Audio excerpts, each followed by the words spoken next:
वारंवार किती वेळेस साहेब तुम्हाला पाठपुरावा केलाय आपण? कोण आहे?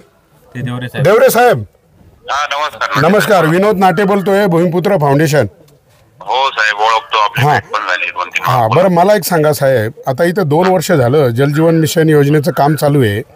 इथे पाणी येते, अक्षरशः गढूळ पाणी येते. म्हणजे आमच्याकडे पावसाचं ते पाणी जर गटारी चालतात ना गावामध्ये, ते पाणी सुद्धा शुद्ध आहे, परंतु तुमच्या हे नळाला येणारं पाणी शुद्ध नाही आहे.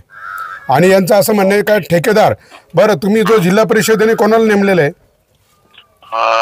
ओनली म्हणजे माझ्या माहितीनुसार ओनली आणि सातुर्ली ओनली मनोहर हांडोरे. हा, मनोहर हांडोरे. फोनच उचलत नाही. बरं, तो तर फोन उचलत नाही, तो येत नाही, त्याने दुसरा सब कॉन्ट्रॅक्टर नेमला. बरं, असा सब कॉन्ट्रॅक्टर नेमायचा अधिकार आहे का? नाहीये साहेब. मग हे कसे काय सब कॉन्ट्रॅक्टर नेमताय? काय साहेब, आता त्यांचं कसं, ते काय म्हणतात, आम्ही त्यांना कधी काम करायला बघायला तुलाय असं म्हणतात. हा विषय मागे सरपंच साहेब पण मला बोलले होते, त्याच वेळेस मी त्यांना पण बोलवलं होतं ओनलीला. नाही, पण ऐका ना, आता इथं त्यांनी कोकणे म्हणून एक कॉन्ट्रॅक्टर सब कॉन्ट्रॅक्टर नेमलेला आहे आणि मग हे कागदोपत्री नसल्यामुळे मग आता हे काम करणार हे नावावरती तो, म्हणजे हे कुकू एकाचं लावायचं, आतरून दुसऱ्याकडं, पोरग तिसऱ्या चौथ्याचं. म्हणजे जबाबदार कोण राहील? त्या पोराची जबाबदारी कोण घेईल? नाही, जबाबदारी आपण कॉन्ट्रॅक्टरलाच देणार ना. नाही ना, आपण तो कॉन्ट्रॅक्टर जर येतही नाही, त्याने फक्त कुकू घालून लावून मंगळसूत्र घालून मोकळा झालाय. आता दुसऱ्यांच्याच घरी आहे ना ती बाई. हा, मी बोलतो त्या कॉन्ट्रॅक्टरशी. त्याला नाही, ते इकडे बघा साहेब, आता हे ऐका, आणि हे नुसतं एका योजनेचं नाही साहेब, एकाच गावाचा प्रश्न नाही हा. पूर्ण या आमच्या इगतपुरी तालुक्यामध्ये, त्र्यंबकेश्वर तालुक्यामध्ये सगळीकडे ते फक्त जिल्हा परिषद या 4, 5, 6 कॉन्ट्रॅक्टदारांवरच का मेहरबान आहे? म्हणजे त्यांनाच का कॉन्ट्रॅक्ट देते? आणि ते सब कॉन्ट्रॅक्ट, एक सुद्धा कॉन्ट्रॅक्टदाराची लायकी नाही काम करायची, तो काम करत नाहीये. आणि इथं सब कॉन्ट्रॅक्टर नेमून आमचे भांडणं लावून देता का तुम्ही? आता आमच्या तालुक्यातला एक कोकणे म्हणून तुम्ही हाताशी धरलाय, त्याला तुम्ही हाताशी धरून तो कॉन्ट्रॅक्टर म्हणून इथं यांच्याशी भांडतोय. हा, मग तुमचा कॉन्ट्रॅक्टर काय करतो? मी म्हणतो त्या कॉन्ट्रॅक्टदाराला तुम्ही ब्लॅकलिस्ट करा. उद्याकडे आता आमदार साहेब आले का मी त्यांना घेऊन येतो जिल्हा परिषदला, शिव मॅडमला भेटतो आम्ही. हा, प्रस्ताव पाठवा. बघा, एक सुद्धा जलजीवन मिशन योजनेचं काम परफेक्ट नाही. म्हणजे मोदी साहेब म्हणता हर घर नल का जल, इथं नळ नाही. हा, काही ठिकाणी नळ आले तर त्याला जल नाही, आणि ते जल आहे तर ते पाणी पिऊन मोदी साहेबांना आता हे पाठवतो आम्ही बाटली भरून. हा, भयान परिस्थिती साहेब. हा, प्रस्ताव पाठवा, यांना ब्लॅकलिस्ट करा. आणि अजिबात सब कॉन्ट्रॅक्टर नेमायचा अधिकार नाही आहे ना.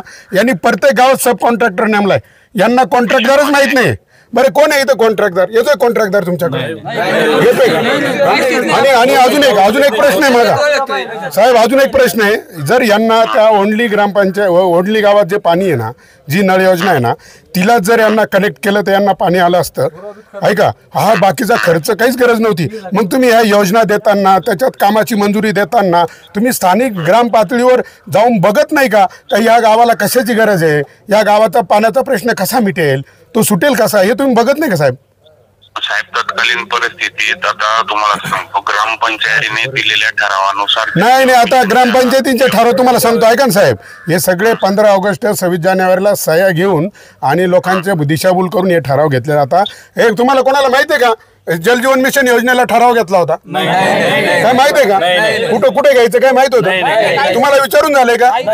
हे बघा, हे अख्खे ग्रामस्थ इथं सांगा, कोणालाच नाही. हे सगळे कागदावर होते. अधिकारी एकमेका सहाय्य करू, अवघे होऊ श्रीमंत, सगळं ते त्याला पाठीशी घालतं, ते त्याला पाठीशी घालतं.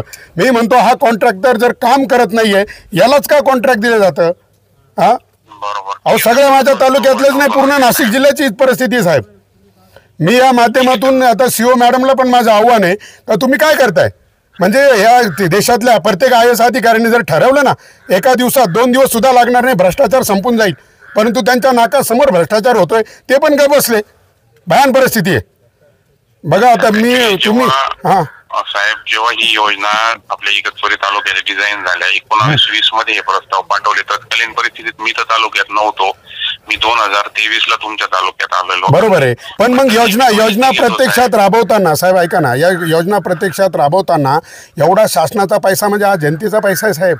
आता हे अख्खा पैसा वाया गेला ना साहेब. हा, ती योजना तर कामच करू शकत नाहीये. हे बघा, माझ्या हातात आता गढूळ पाणी, तुम्हाला हा व्हिडिओ बघायला मिळेल, एकदम गढूळ पाणी. म्हणजे आमच्याकडे असं पाणी, आणि आमचे गुरं पण नाही पित. आणि हे गाव माहिती आहे का, हे गाव वैतरणा धरण साहेब वैतरणा धरण म्हणजे आमचा इगतपुरी तालुका 13 छोटे मोठे धरण आहे, अख्ख्या महाराष्ट्राला पाणी पाजणारा तालुका आहे. आणि वैतरणा धरणाचं पाणी मुंबईला जातं साहेब. या मुंबईसारख्या शहराला, राजधानीला पाणी पाजणारा माझा तालुका. आणि बघा त्याची अवस्था काय, म्हणजे धरण उशाला आणि कोरड घासाला, भयानक परिस्थिती साहेब. ठीक आहे साहेब, मी माहिती घेतो हा. आणि जर ती योजना आता ती थांबवा, पुढचा पैसा वाया जाणं थांबवा. आणि ही जे योजनेचं काम झालंय ना साहेब, हे पैसे ठेकेदाराच्या खिशातनं वसूल करा. अजिबात जनतेकडनं त्यांचे बिलं पास करू नका, अजिबात त्याला पैसा देऊ नका. ही माझं तुम्हाला या माध्यमातून बाबा आखे ग्रामस्थ ऐकताय, स्पीकर ऑन आहे, तुम्हाला सगळे ऐकू राहिले. या ठेकेदाराचं बिल पास करू नका. आणि जी उर्वरित पैसा बाकी आहे म्हणजे तो पैसा त्याच्याकडनं घ्या. आणि ओनली ग्रामपंचायतीच्या नळ योजनेला हे गाव जोडा. आणि माझ्या ह्या महिलांच्या डोक्यावरचा हंडा खाली उतरवा. अहो साहेब, 5 किलोमीटरवरून पाणी आणता, हे 5 किलोमीटरवरून लाज वाटते आम्हाला. धरण उशाला आणि कोरड घासायला भयान परिस्थिती आहे. तर तुम्ही या ठेकेदाराला सगळ्यात पहिले ब्लॅकलिस्टेड करा. आणि तालुक्यातली यादी घ्या, कोण कोण काम करते ते बघा. इथं हांडोरे म्हणून माहिती नाही तो ठेकेदार. इथं दुसरेच लोक येत आहे आणि अक्षरशः दमदाटी करताय. कोणाला दमदाटी केली होती? सदस्य तुम्ही ग्रामपंचायत सदस्य बोला, यांना दमदाटी कशी केली, काय केलं? अहो यांचे लेबर आले, त्यांनी दमदाटी दिले. तुम्ही कोण सांगणार म्हणून आम्हाला खोल करणार? तुमचा काय अधिकार नाही. आणि आम्हाला जिल्हा परिषदेने नेमले, तुम्ही असे गुंड नेमले का? नाही. तुम्ही आता हे त्वरित या घटनेची सखोल चौकशी करा, यांच्यावर कारवाई करा आणि प्रस्ताव पाठवा, यांना ब्लॅकलिस्टेड करा साहेब. हो, मी माहिती घेतो आणि पुढील कारवाई करतो. चालेल. ओके.